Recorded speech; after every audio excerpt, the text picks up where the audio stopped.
tous. Merci au public d'être aussi nombreux pour cette session et cette table ronde. Table ronde qui va être sur le domaine de tout ce qui est intelligence artificielle, des startups et de la santé, et de voir justement, en tout cas on va essayer d'y répondre, on va voir les premiers résultats aujourd'hui. Alors je me présente, je suis Guillaume Filière, je suis le directeur du programme d'accompagnement de startups et aujourd'hui j'aurai le plaisir d'animer cette session. Alors concernant le planning, on va faire un échange de 45 minutes et puis après il y aura bien évidemment le temps des échanges, donc 15 minutes pour le public. Et pour cette session aujourd'hui, j'anime ça avec un certain nombre de membres, d'ailleurs que je remercie également d'être présents. Je vais commencer par la startup Lucine avec Marie Coty. Nous avons également la startup Vic avec Benoît Brouard et Emmanuel Mérieux qui est expert dans les hébergements de données de santé chez OVH. Alors moi ce que je vous propose c'est peut-être aussi de faire un petit tour de table d'1 minute pour vous présenter et expliquer tout simplement voilà, ce que vous faites, ce qui vous passionne, ce genre de choses. Très bien, je commence. Donc Emmanuel Mérieux, voilà, donc expert qualité chez OVH. Je suis un ancien élève de cette école, donc ISIS, voilà, promo 2010. Ensuite, j'ai fait quelques années en hébergement de données de santé dans une petite boîte voilà, qui proposait du SaaS en santé. Quelques années en conseil en organisation, pendant lesquelles, notamment donc dans une start-up, dans lesquelles on a travaillé sur un logiciel qui faisait de l'analyse automatique de dossiers patients pour détecter des problèmes de iatrogénie. Et puis, voilà, depuis quelques temps, donc dans l'équipe qualité d'OVH sur toute la problématique voilà, des produits qui ont besoin de procédures qualité particulières comme l'hébergement de données de santé. Merci Emmanuel. Bonjour, je suis Benoît Brouard, je suis le CEO et cofondateur de WeFight. À la base, je suis pharmacien, je suis un ancien interne des hôpitaux de Paris et j'ai travaillé 2 ans en tant que chef de produit pour WeThings, qui était une entreprise française qui développait des objets connectés en santé. Marine Coty-Eslous, bonjour à tous. Donc, je suis présidente fondatrice d'une entreprise qui s'appelle Lucine, qui est un dispositif numérique capable de mesurer, analyser et soulager la douleur. Et moi, il y a un petit peu d'intelligence artificielle sur chacune des briques. Passionnée par la data, chercheuse de formation, à la fois en sciences humaines et sociales, en neurosciences et en data, ce qui m'a permis de mélanger les disciplines, mais on aura l'occasion d'en reparler. Voilà. Merci Marine. Alors, on le sait aujourd'hui, le domaine de la santé, on a une forme d'exigence, que ce soit au niveau des soins qui sont apportés au niveau du patient, mais également au niveau des patients, dans le sens où ils veulent des réponses tout de suite, ils veulent des réponses très qualitatives, ils veulent avoir cette capacité justement de pouvoir avoir des spécificités pour avoir des traitements qui sont effectivement adaptés. Et je propose du coup dans cette première démarche de simplement se dire voilà comment cette exigence, que ce soit côté patient ou que ce soit côté des structures dans le domaine de la santé, se ressent à travers différents parcours et votre quotidien. Je vais me permettre de reformuler la question. Oui. Est-ce que l'exigence c'est vraiment ça, ou est-ce que l'exigence c'est pas juste d'avoir le temps de parler à un autre être humain? Ça peut faire partir de cette... Ce que, en tout cas, on ressent avec mes équipes, on est énormément sur le terrain parce que mes data scientists chez moi, c'est des anthropologues, des sociologues et des psychologues qui peuvent passer plusieurs mois à la rencontre et au quotidien avec des patients et des professionnels de santé. Et ce qu'on remarque en fait, c'est que les attentes des patients, elles sont très simples et les attentes des professionnels de santé sont très simples. C'est simplement avoir une bonne santé côté patient et pouvoir faire correctement son boulot côté professionnel de santé. Et je pense que c'est là que, on va dire, les process d'intelligence artificielle, les process de big data, toutes les nouvelles technologies aujourd'hui qui arrivent doivent se positionner. C'est-à-dire vraiment d'être des dispositifs médicaux d'accompagnement, d'aide, mais en tout cas pas les solutions. Parce que les solutions, pour moi, doivent rester humaines. Et lorsqu'on prête l'oreille tout simplement aux utilisateurs, c'est clairement ce qui nous indique. Voilà. D'accord, merci pour ce retour. Benoît, peut-être une précision? Oui. De notre côté, en fait, quand on a développé Vic, donc notre intelligence artificielle, on avait vraiment à cœur de développer une solution qui soit utile pour les patients. Donc en fait, on les a vraiment inclus dès le début en réalisant des focus group avec eux pour vraiment comprendre leurs problématiques. Donc vraiment, histoire de ne pas faire une intelligence artificielle pour faire une intelligence artificielle, mais faire une solution qui réponde à un besoin, un vrai besoin des patients. Donc ça, c'était le premier point, répondre à un besoin des utilisateurs. Ensuite, il y avait une contrainte technique. On voulait avoir une IA qui soit performante, une IA avec laquelle on puisse discuter, pas une simple IA à laquelle on clique sur des boutons ou on pose des mots-clés. Donc il fallait vraiment comprendre ce que disaient les utilisateurs. Donc pour ça, on a développé notre propre technologie. Et la dernière contrainte, c'est la contrainte réglementaire, donc respecter la RGPD, respecter l'hébergement de données de santé, mais aussi valider scientifiquement ce que l'on fait. Et pour ça, on est accompagné par la Pitié-Salpêtrière, en fait, où du coup, on peut monter des études cliniques pour valider notre intelligence artificielle. Alors Emmanuel, en termes de contraintes réglementaires, je pense que c'est des choses qui t'aminent de ton côté, en tout cas qui sont propres à ton quotidien, je pense. Alors, oui, bien sûr, ça me parle. Effectivement, les contraintes réglementaires existent. Quelque part, on est à la croisée d'un certain nombre de chemins. On n'a jamais produit autant de données qu'aujourd'hui et ça s'augmente de jour en jour. On n'a jamais été autant à vouloir obtenir l'efficience, c'est-à-dire mobiliser un minimum de moyens pour un maximum de résultats. Et en plus, on est dans une dynamique réglementaire forte, avec des règlements qui tombent régulièrement, que ce soit sur l'hébergement de données de santé ou les données personnelles. Et donc tout ça amène des solutions telles que Vic et Lucine, typiquement, donc des solutions où on automatise un maximum. Effectivement, je suis tout à fait d'accord avec vous, il y a un élément humain qui reste prépondérant et très important à prendre en compte pour ne pas se planter tout simplement et faire des solutions utiles à chacun d'entre nous au quotidien. Alors du coup, j'ai une vraie question par rapport à ça, parce que quelque part, le sujet c'est l'IA, on parle beaucoup d'humains, finalement, on entend beaucoup parler, peut-être même pour le public, finalement, qu'est-ce que l'IA? Est-ce que vraiment l'IA aujourd'hui est existant? Est-ce qu'il est vraiment présent? Alors, moi j'aurais tendance à dire non. Quand on discute avec des ingénieurs spécialisés dans l'intelligence artificielle, déjà ils nous disent intelligence artificielle, système expert, c'est des mots fourre-tout, ça veut rien dire, des mots valises. On peut parler de machine learning, on peut parler de deep learning, donc des process effectivement d'apprentissage avec énormément de données qui vont nous permettre de sortir un résultat. Ça effectivement c'est existant, c'est performant, on sait faire. Maintenant, je pense que toute la démarche maintenant et le travail qu'on a à réaliser rejoint un petit peu ce que tu as dit, c'est-à-dire que en gros maintenant du machine learning, du deep learning, ça fait une vingtaine d'années qu'on sait faire. On a la puissance de calcul nécessaire maintenant pour pouvoir pousser ces architectures au maximum. Par contre, va commencer à se poser la question de la qualité de la donnée. Vous avez aujourd'hui deux manières de faire, je vais essayer de vulgariser au maximum, deux manières de faire de l'IA, si je puis dire ainsi. La première, c'est la manière à la Google, c'est-à-dire que si vous voulez apprendre à une IA ce que c'est qu'un chat, vous lui donnez des millions et des millions et des millions d'images de chats différentes et puis elle va comparer. Et puis à côté, vous avez des nouveaux process aujourd'hui plus proches du deep learning qui, là, s'appellent de la régression.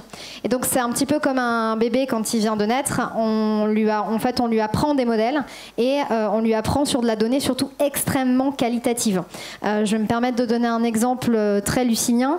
Nous, on a développé on a nos propres bases de données, en fait, et on a développé une application de récolte de données d'images.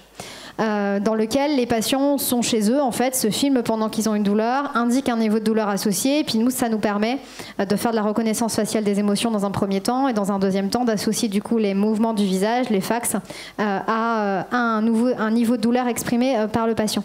Ça, c'est très beau, c'est très bien, sauf que c'est des données pour moi qui ne sont pas propres, c'est des données sauvages, dans lesquelles il manque beaucoup de composantes d'information. C'est la raison pour laquelle ces patients-là, on les connaît en fait individuellement, et pendant 6 mois, on les suit, on vit avec, on fait des entretiens, on va dans leur quotidien pour effectivement pouvoir rassembler en moyenne 70 items différents qu'on va pouvoir commencer à implémenter dans notre process d'apprentissage. J'ai donné un exemple tout à l'heure lors du pitch, mais qui est assez explicatif là-dessus. Si vous prenez les femmes, mesdemoiselles, vous avez des cheveux longs. Et les femmes douloureuses chroniques en particulier, lorsqu'il y a une augmentation de leurs symptômes douloureux, dans 90% des cas, il se passe quoi? Du jour au lendemain, elles ont les cheveux courts ou elles ne s'attachent plus les cheveux. Parce que ça fait mal. Une IA, elle va percuter ça dans l'image, elle va nous repérer le fait que les cheveux sont toujours longs, par exemple, ou que les cheveux sont coupés. Mais si on ne labellise pas l'information derrière, pour expliquer ce que ça veut dire, il ne se passe pas grand-chose, quoi. C'est pour ça que je ne peux pas parler d'intelligence artificielle. Parce qu'à un moment donné, à la fin de la labellisation, elle est faite par un humain. Même si les puissances de calcul peuvent amener certaines labellisations. Mais ce n'est pas pour moi aujourd'hui ce qui se passe dans la réalité. Merci. Benoît, peut-être? Oui, c'est vrai qu'on utilise le terme intelligence artificielle un peu à tort et à travers en ce moment. Et nous, on parle d'intelligence artificielle quand on parle de Vic à plusieurs niveaux. Parce que déjà, Vic va apprendre, en fait. Donc c'est cette notion, la notion d'intelligence, c'est ça, c'est un petit peu s'adapter à des contextes nouveaux, s'adapter à des nouvelles choses et fournir une réponse appropriée.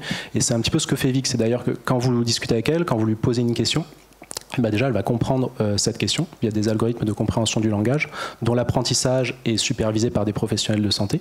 Et ensuite, elle va répondre, et elle va répondre de manière appropriée et différente selon le profil de l'utilisateur et selon la question qu'il a posée, bien sûr.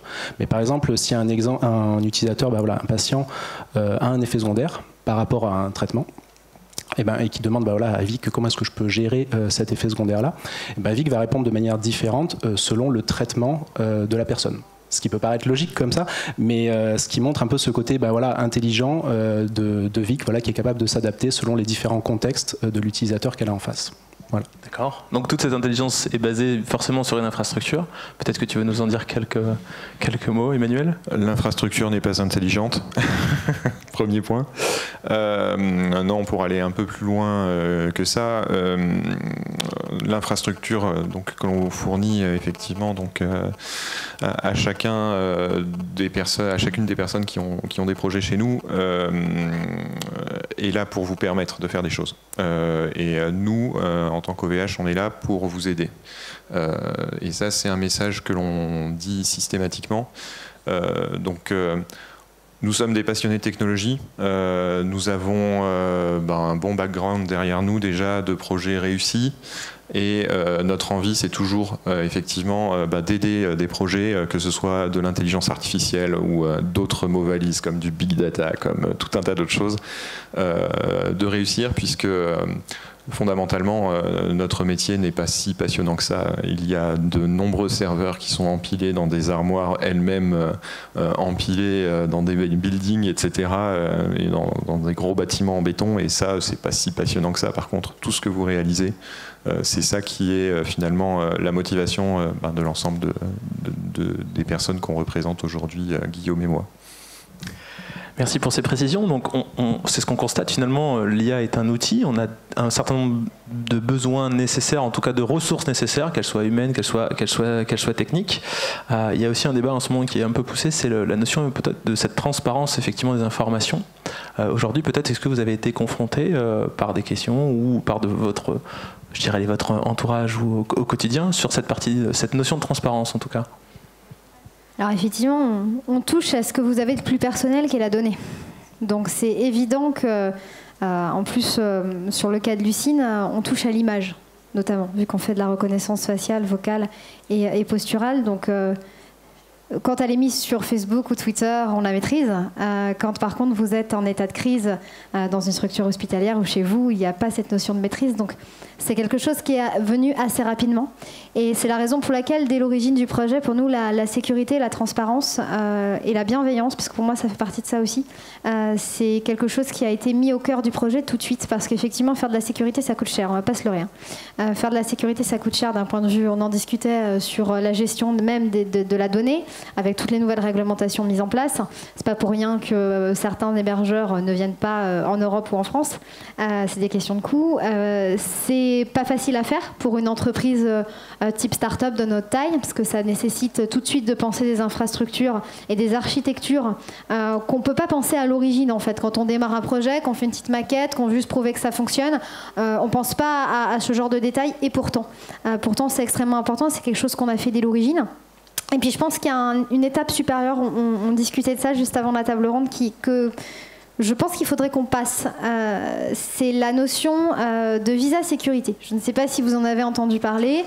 L'ANSI, qui est l'Agence nationale de sécurité informatique française, qui s'occupe plutôt de la notion d'architecture. En gros, ils vérifient que si ils vont essayer de vous hacker en fait, pour voir si on peut récupérer certaines de vos données ou craquer votre système.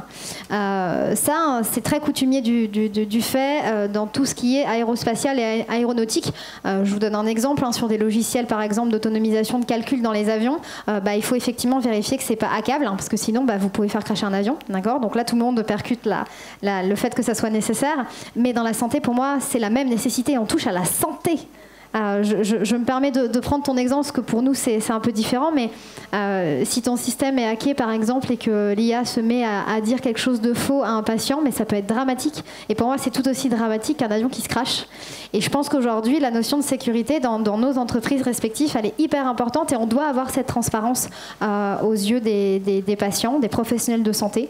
On oblige aujourd'hui les laboratoires pharmaceutiques à mettre 10 ans pour faire un médicament et le mettre sur le marché. Je ne dis pas qu'il faut mettre 10 ans, mais je pense qu'il faut avoir les mêmes structurations. Et donc c'est pour cette raison que nous, chez Lucine, on a décidé de passer ce visa sécurité. C'est un gros challenge, hein, parce que je ne suis pas dans l'aérospatiale. Donc c'est un gros boulot. Et voilà, et donc on espère qu'OVH va nous aider, bien sûr. Bien sûr. Benoît, du coup. Ouais, donc pour répondre sur la question de la transparence, c'est vrai que nous, ça a été vraiment au cœur de ce que l'on souhaitait faire. Donc en fait, dès que vous commencez à discuter avec Vic, Vic va vous expliquer ce qu'elle fait des données. Elle va vous expliquer son usage, elle va vous expliquer est-ce qu'elle les vend ou pas, donc elle ne les vend pas, elle les utilise pour toujours pareil contextualiser les réponses qui vont être données aux utilisateurs. Et l'autre point sur lequel on a beaucoup travaillé, c'est tout ce qui est, alors c'est un peu barbant a priori, tout ce qui est CGU, politique d'utilisation des utilisateurs. On a beaucoup travaillé avec notre avocat en fait pour qu'elle soit compréhensible par les utilisateurs. Voilà, pas histoire de faire des CGU de 40 pages illisibles. Donc non, elles sont travailler justement pour être compréhensible par quelqu'un qui n'est pas justement juriste. Toujours pareil pour être toujours très transparent. Et pareil concernant, il y a une autre notion de transparence, c'est par rapport au contenu qui est fourni à l'utilisateur. Et pour ça, en fait, on va citer toutes les sources sur lesquelles on se base. Et on explique aussi que tous les contenus, toutes les réponses données par Vic ne sont pas faites de manière algorithmique en allant chercher des informations sur le web, mais non, elles sont créées par des professionnels de santé à la main et implémentées dans une base de données. Voilà. Et après, pour tout ce qui est sécurité et les problématiques liées au problème de se faire hacker, c'est vrai que je pense qu'on peut pas, personne aujourd'hui peut dire qu'on peut se prémunir à 100% d'un risque de hacking, de piratage, parce que même la CIA s'est fait hacker. Donc aujourd'hui, pour moi, c'est un peu caduque de dire que on va réussir à être protégé à 100%, mais ce qu'il faut faire, c'est implémenter toutes les recommandations pour s'en prévenir le plus possible, et ça passe justement par des serveurs agréés données de santé en priorité. Oui, surtout ces éléments de sécurité et de transparence, on ne touche pas uniquement à la méthodologie, etc., mais on touche avant tout à une question de principe. Et en l'occurrence, je suis assez fier de travailler dans une boîte qui met ces éléments-là au cœur même de ses principes et de ses valeurs. Effectivement, ça a un coût. Moi, ce que j'espère surtout, c'est que ce coût va baisser, parce que c'est juste quelque chose de normal que de fournir des infrastructures qui sont robustes, sécurisées, résilientes, etc. Et que par conséquent, ça ne devrait pas être si dur que ça à terme, même si aujourd'hui c'est dur. Et si c'est dur, c'est toujours le même problème, c'est la question du gendarme et du voleur. Effectivement, les gendarmes existent, mais ils ne peuvent pas empêcher les crimes et les délits avant qu'ils ne soient commis, tout simplement. On est dans la même situation.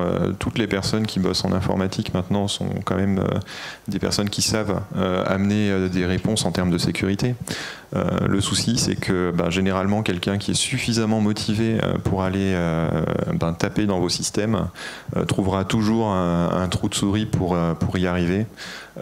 Sauf si vraiment vous avez mis suffisamment de mesures en place pour l'y décourager, puisque la question, c'est une question de temps. C'est comme tout simplement si on souhaite rentrer chez vous, si vous avez fait l'achat d'une porte blindée, tout simplement, on vous explique combien de temps quelqu'un met à la casser.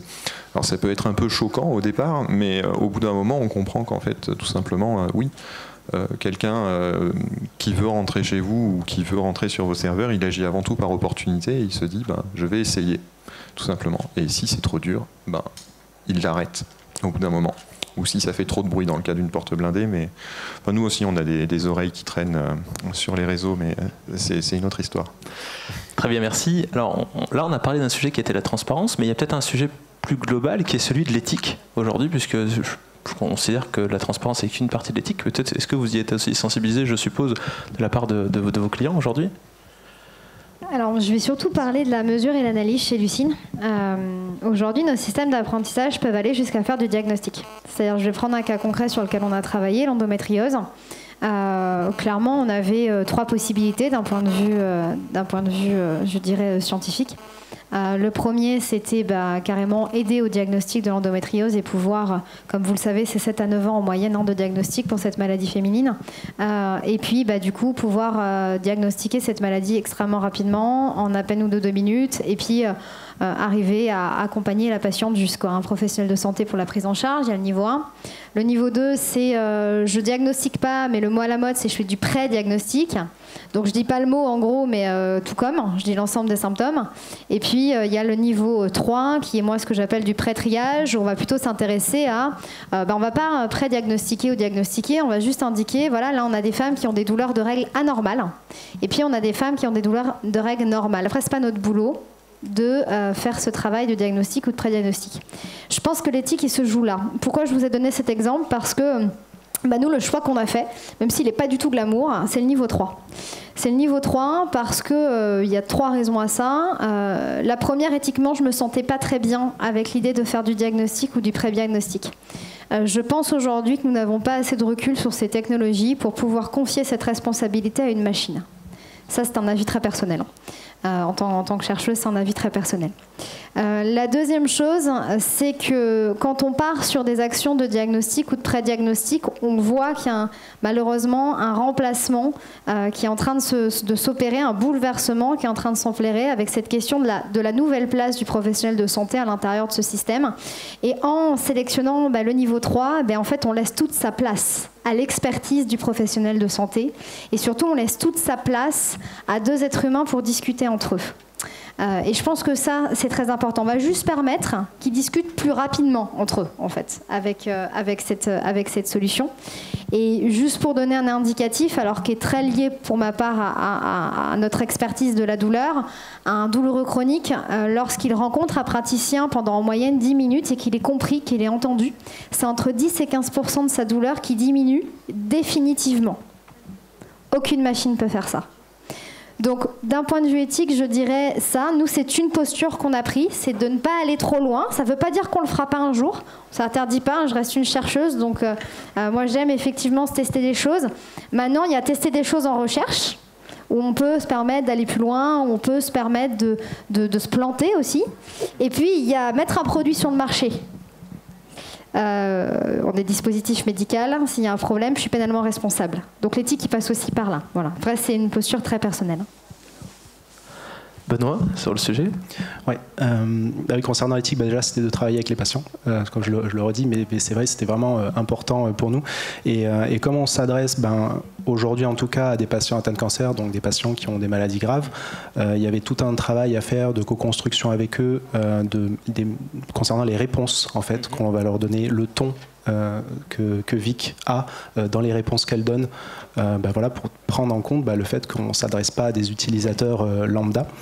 Et l'autre point important aussi, c'est tout l'aspect intelligence artificielle. Aujourd'hui, il y a beaucoup de choses autour de l'intelligence artificielle. On se dit que ça va remplacer X pourcentage des métiers qui existent, que ça va peut-être remplacer la relation patient-médecin.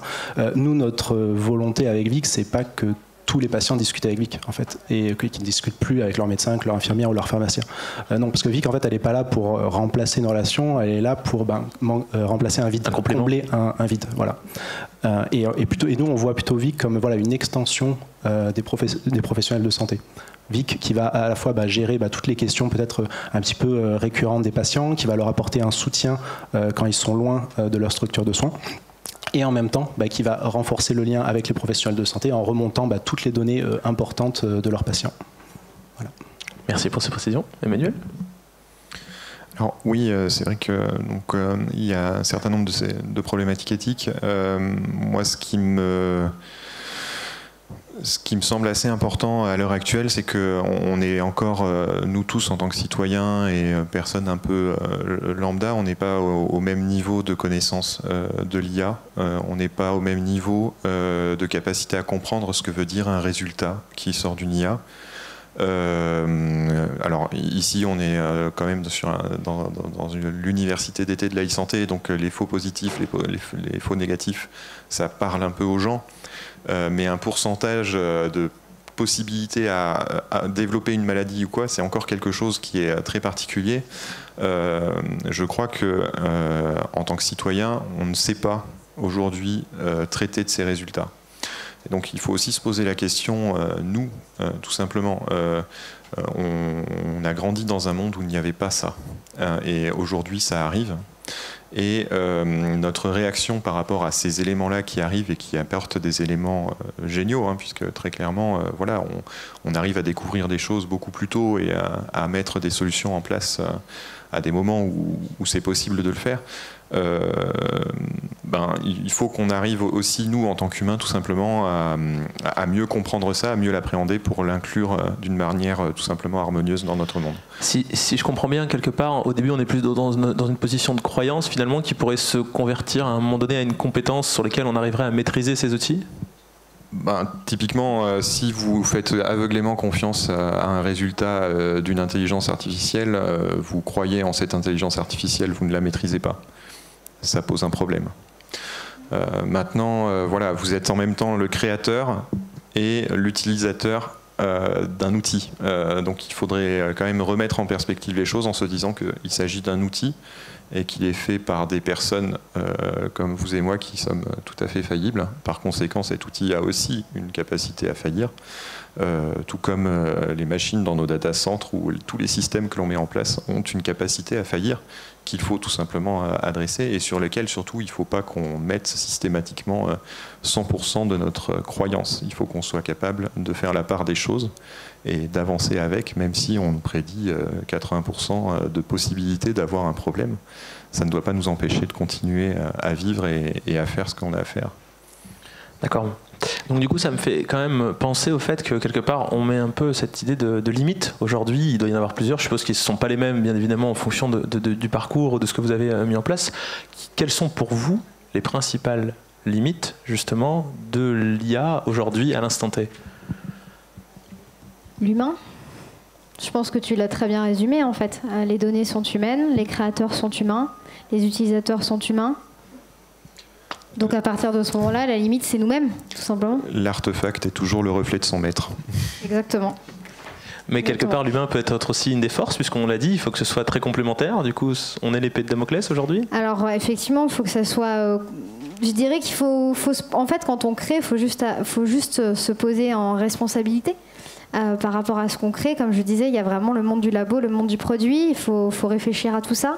Et je suis assez d'accord avec toi sur, je change un peu de casquette, je suis au Conseil national du numérique depuis le 29 mai dernier, et on a un gros challenge justement, c'est de pouvoir permettre à n'importe qui, en termes de n'importe quel citoyen, de comprendre tous ces éléments techniques, de les vulgariser, de les mettre à la portée de tous, de pouvoir, vous, demain, aller n'importe où dans des hubs qu'on va essayer effectivement de créer, par exemple, pour vous permettre vous-même de faire du deep learning ou du machine learning, toucher, créer, parce que vous êtes plein à avoir de bonnes idées. Donc c'est pouvoir les remonter et puis bien évidemment vulgariser ça. Et je pense que l'équilibre, il est là en fait. Et je suis complètement d'accord avec toi, l'équilibre, il est simplement dans l'information et la généralisation d'un savoir en fait. Et à partir du moment où on aura ça, c'est 80% des problèmes, à mon avis, qui vont s'arrêter. Est-ce qu'il n'y a pas aussi cette nécessité de passer par plusieurs itérations ? Je sais que ça a été le cas pour toi, Benoît. Est-ce que tu peux peut-être nous en parler ? Oui, au début, on a utilisé des technologies tierces pour avancer plus vite, et notamment celle de Google, justement, qui repose sur des masses de données. Et on s'est vite rendu compte que ce n'était pas faisable, en fait, parce que d'une part, on n'avait pas la main à 100% sur l'entraînement de notre intelligence artificielle, sur les algorithmes. On ne savait pas comment ils avaient été conçus. Et en fait, paradoxalement, plus les gens discutaient avec Vic, et moins elle devenait pertinente, parce que on ne comprenait pas vraiment comment ces algorithmes fonctionnaient. Et l'autre problème que l'on a eu en travaillant avec les systèmes de Google, c'est, parce que tu l'as dit tout à l'heure, c'est que c'est des technologies qui sont faites pour travailler sur des masses de données. Et nous, on n'avait pas ces masses de données. Donc en fait, on a dû revoir nos process en interne, tout redévelopper en interne pour justement avoir des algos qui soient pertinents sur des très faibles jeux de données. Voilà. Et aujourd'hui, on arrive à un Vic avec lequel vous êtes capable de discuter. Alors la limite, elle est dans le scope de Vic. Aujourd'hui, Vic, c'est un compagnon virtuel dans le cancer du sein. Donc, si vous avez été malheureusement touché par la maladie, vous allez pouvoir discuter avec Vic. Par contre, si vous avez eu la chance de ne pas être touché par la maladie et que vous essayez de discuter avec Vic, la plupart du temps, elle ne va pas être capable de vous répondre parce qu'elle n'a pas été entraînée à répondre à toutes ces problématiques-là. Et parce que vous, en tant que personne extérieure à cette problématique-là, vous n'avez pas les éléments de langage pour interagir avec Vic. Et pour moi, la limite, elle est là aujourd'hui. Il faut vraiment définir très, très précisément le scope de l'intelligence artificielle, ou en tout cas des algorithmes que vous voulez utiliser. Voilà. Donc si je comprends bien, une limite humaine quelque part, une limite technique, est-ce que vous en voyez peut-être une troisième qui ont justement besoin d'être améliorées aujourd'hui? Alors je dirais réglementaire, mais pour la recherche. D'accord, plus précisément. C'est super, tout ce qui est en train de se mettre en place au niveau de l'Union européenne, la RGPD, tout ce qu'on met en place pour vraiment être éthiquement viable au niveau des produits, je trouve ça super. Le souci que j'ai, c'est que ça, on l'impose aussi au monde de la recherche. Je pense que ça, vous en avez entendu parler. Aujourd'hui, certains pays, la Chine, les États-Unis, ont des puissances de frappe beaucoup plus importantes en termes de recherche, mais pas qu'au niveau de l'intelligence artificielle, d'ailleurs. Vous regardez rien que dans les essais cliniques, c'est déjà le cas. Donc nous, on peut mettre 2 à 3 ans en France pour faire un essai clinique, quand au Canada, on en met 6. Donc effectivement, on a, je trouve qu'en tout cas, dans la recherche, il faudrait peut-être assouplir les règles pour se permettre, parce que la recherche est un monde dans lequel on peut faire des erreurs et on doit faire des erreurs. Et si réglementairement, c'est trop restreint, ces erreurs, on ne va pas les faire, ou malheureusement on les fera sur le produit. Et là c'est beaucoup plus grave. Donc je pense qu'il faut pouvoir laisser plus d'aisance au monde de la recherche, à des écoles comme ici par exemple, pouvoir aller plus loin et moins cadrer en termes de réglementaire. Par contre, quand on passe à la session produit, là il faut être... voilà. Mais je dirais que là, il y a une limite pour moi au niveau réglementaire, arriver à trouver le juste milieu.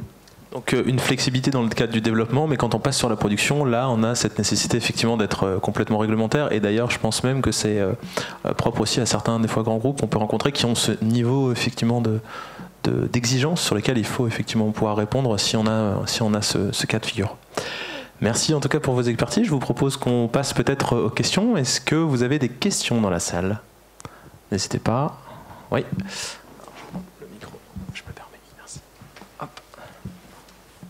Bonjour, Roland Mignon, j'ai 2 questions, une pour Benoît, une pour Marine.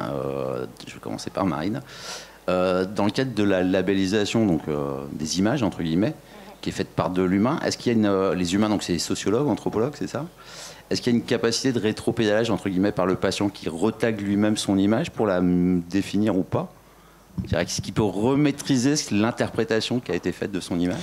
Alors aujourd'hui, on le fait souvent en 2 temps en fait. Sur nos bases de données, on a la première labellisation avec, là c'est le patient lui-même qui labellise en disant moi, mon niveau de douleur là que je suis en train de filmer, il est 6 sur 10 par exemple. Donc là c'est le patient lui-même qui labellise. Ensuite nous on labellise manuellement parce qu'aujourd'hui on a un peu le même problème que tu as rencontré à toutes les bases de données type Affectiva et compagnie. Sur l'émotionnel en fait on n'arrive pas à avoir les 7 émotions qui nous intéressent. Donc il y en a certaines où c'est nous manuellement qui notons le type d'émotion. Et une fois que ça c'est fait, où on fait toute notre modulation mathématique, on passe tout ça dans notre échelle d'entraînement, là on regarde les résultats et à 2 titres. Le premier titre déjà, notre directeur médical et nos équipes en fait, les 35 centres avec lesquels on bosse, on va demander régulièrement, on va faire du piochage aléatoire et on va montrer ces images en fait à des professionnels de santé avec lesquels on bosse qui sont au centre de la douleur, paramédicaux, médicaux avec plusieurs spécialités. Et on leur dit pas le résultat et on leur dit vous en pensez quoi? Et on les laisse nous décrire toutes les informations et on voit si on tombe juste. Si on tombe pas juste, là ça nécessite un comité, on se remet autour de la table et on essaie de comprendre ce qui se passe.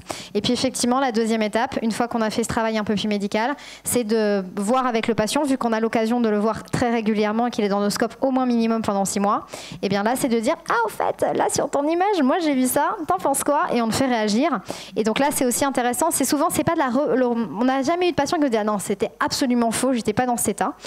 Par contre, on va avoir des patients qui vont nous dire alors c'est vrai que j'étais en colère, mais en fait je vais t'expliquer, il s'est passé ça dans ma journée et nous ça nous permet plus de presque rendre la donnée, la labellisation plus précise parce qu'on se rend compte qu'il y a colère et colère, qu'il y a angoisse et angoisse, qu'en fait c'est beaucoup plus complexe que ce que peuvent faire aujourd'hui les lecteurs d'émotions. Voilà. Donc on les traite de cette manière-là.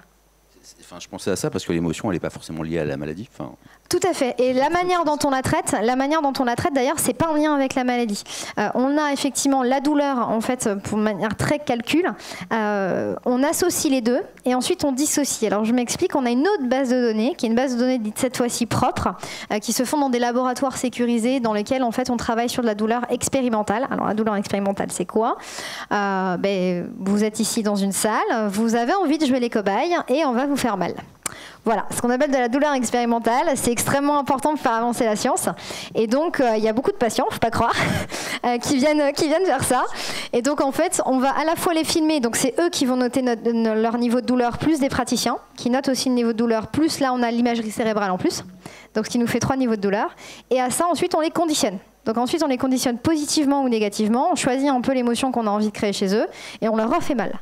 Et là, on va avoir la pondération mathématique. Et donc, c'est ces deux bases de données qu'on mélange qui vont nous permettre, derrière, d'avoir le ressenti douloureux. C'est-à-dire pas une expression de la douleur, mais ce que je ressens en termes de douleur.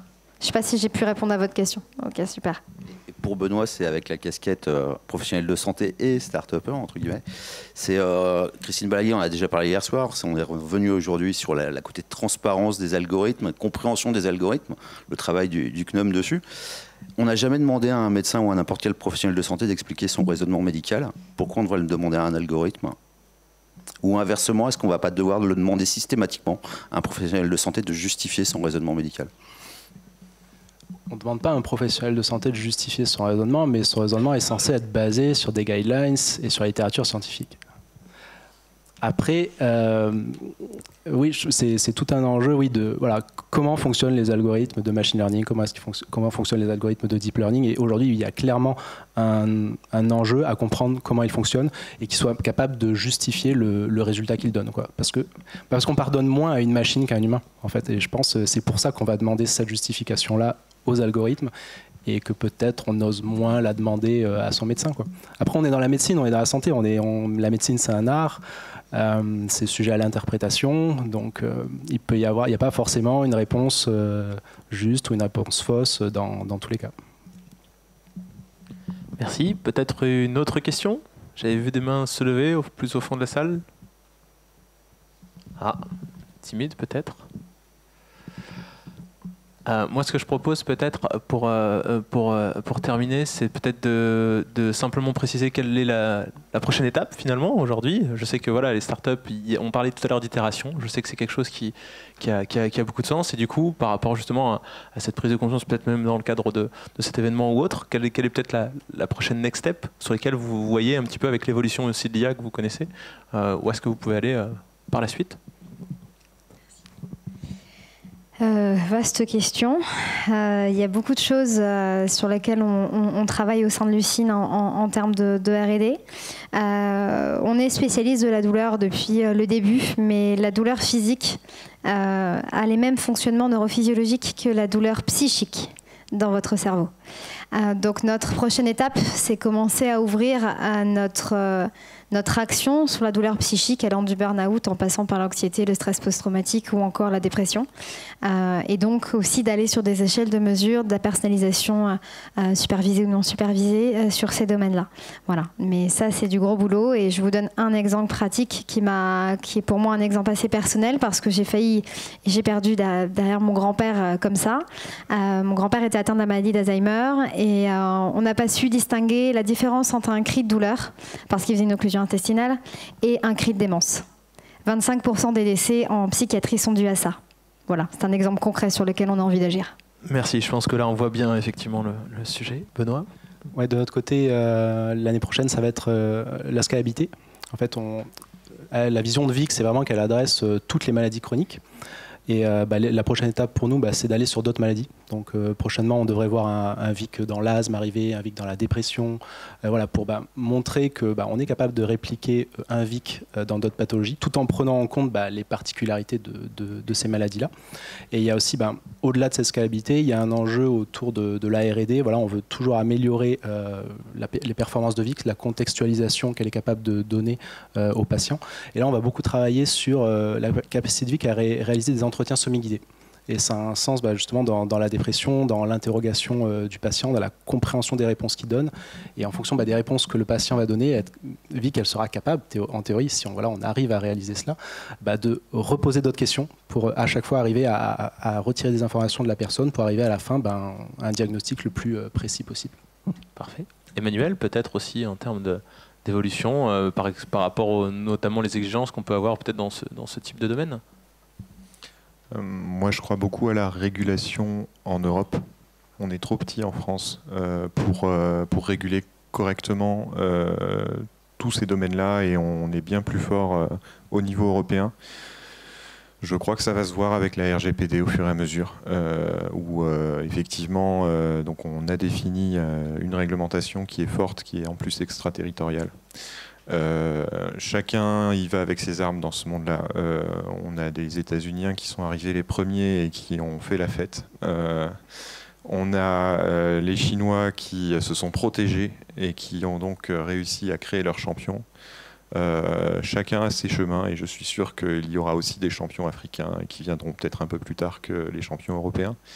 Ce qui est important, c'est tout simplement de faire des entreprises, de faire le monde qui correspond à ce que nous sommes, tout simplement. Et donc les prochaines itérations, je pense qu'il y aura énormément de travaux effectivement pour amener le monde que vous nous amenez, typiquement les intelligences artificielles, etc., ces traitements de données massifs, beaucoup plus proches du citoyen et avec un degré de maîtrise qui effectivement fonctionnera. Et j'espère que ce sera avec l'Union européenne que ça fonctionnera. Oui, je t'en prie. Je voudrais juste te proposer quelque chose. On a de la donnée vidéo, mais on n'a pas que ça. Par rapport à ce que tu as dit sur la Next Step, nous on travaille, comme tu l'as entendu peut-être tout à l'heure, on a un gros laboratoire de recherche qu'on est en train de monter qui ouvre en octobre 2018. On travaille en Open Sciences. Moi je considère que si on ne s'entraide pas, on ne va pas aller très loin. Un peu, pas au niveau de l'Union européenne, mais déjà juste sur cette scène, on va commencer par là.